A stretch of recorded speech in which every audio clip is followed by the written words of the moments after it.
Ya, saudara, sekarang saya sudah bersama dengan Letjen TNI Suharyanto selaku Kepala Badan Nasional Penanggulangan Bencana yang sudah meninjau beberapa titik api karhutla di berbagai wilayah di Kalimantan Selatan. Selamat siang, Pak. Selamat siang, Mbak Renata. Siap, Pak, bisa dijelaskan mungkin hasil pemantauan hari ini seperti apa? Sudah beberapa titik yang diidentifikasi hari ini? Baik, terima kasih Mbak Renata. Saya dengan Bapak Kapolda Kalsel, Bapak Danrem Kalimantan Selatan, dan Pak Danlanut. Tadi kita sudah meninjau secara langsung dari udara situasi per hari ini, kondisi karhutla di Provinsi Kalsel ya.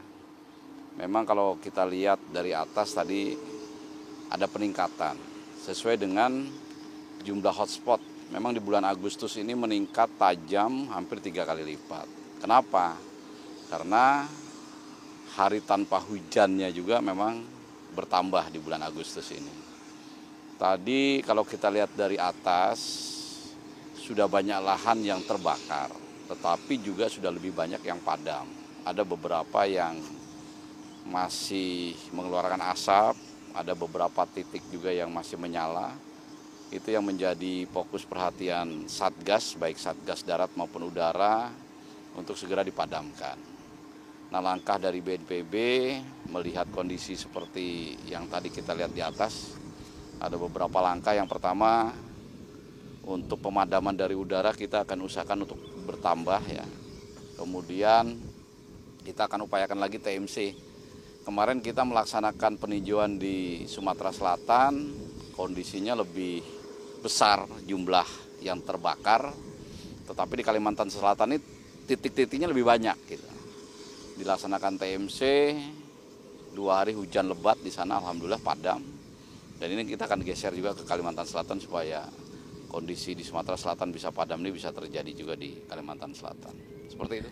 Ya, baik Pak, mungkin bisa dijelaskan kira-kira apa sebenarnya faktor pemicu dari karhutla yang memang semakin parah ya untuk per bulan September ini? Ya, jadi kalau di daerah-daerah lain ya, kemarin saya dari Kalimantan Barat, di situ kan memang lahan sawit ya, jadi ada indikasi pelebaran kebun mungkin gitu ya, tapi kita juga tidak tahu, yang tahu nanti dari pihak kepolisian ya. Tapi kalau di sini di 3 kabupaten, Kabupaten Banjarbaru, Banjar, Tanah Laut, itu datarannya sawah kering. Sehingga kalau kita lihat sepintas tuh, kalau dibakar nggak mungkin, karena untuk apa gitu. Nah, mungkin ini karena udara juga panas, terus ada faktor kelalaian begitu, sehingga ya terbakar. Nah, begitu terbakar sulit sekali dipadamkan karena lahannya gambut. Apalagi kalau anginnya bertiup begitu, sehingga ya ada asap terus. Memang solusinya memang harus dipadamkan lewat udara, dan yang paling efektif adalah didatangkan hujan. Ini yang akan kita lakukan. Apakah mungkin bisa berkoordinasi mungkin dengan BMKG untuk modifikasi cuaca? Tentu saja, kita barusan juga udah telepon dengan salah satu deputi BMKG, sedang ditinjau. Tapi kalau lihat sepintas ini masih bisa nih hujan, karena masih ada awan-awan hujan ya. Tapi yang paling paham ilmu dan teknologinya kan BMKG. Begitu ada BMKG nanti ngasih lampu hijau, segera kita akan datangkan. Tadi saya katakan kan dari Palembang ini sedang digeser ke Kalsel. Dan kita setelah ini juga akan melaksanakan rapat koordinasi lengkap pemerintah daerah, baik tingkat provinsi, kabupaten kota, Polda, Korem, KLHK, BMKG, dan semua yang terlibat supaya penanganan karhutla di Kalsel ini betul-betul bisa terkoordinasi dan hasilnya bisa sesuai yang diharapkan. Siap, terima kasih waktunya Pak. Terima kasih.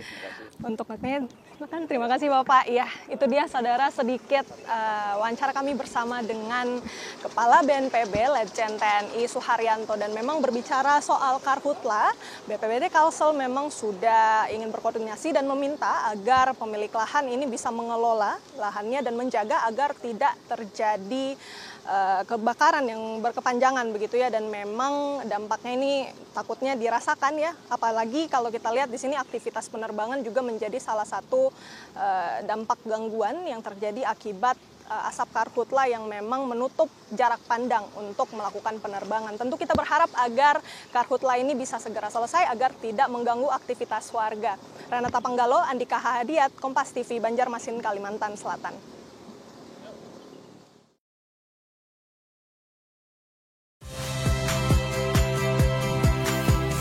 Cynthia Rompas.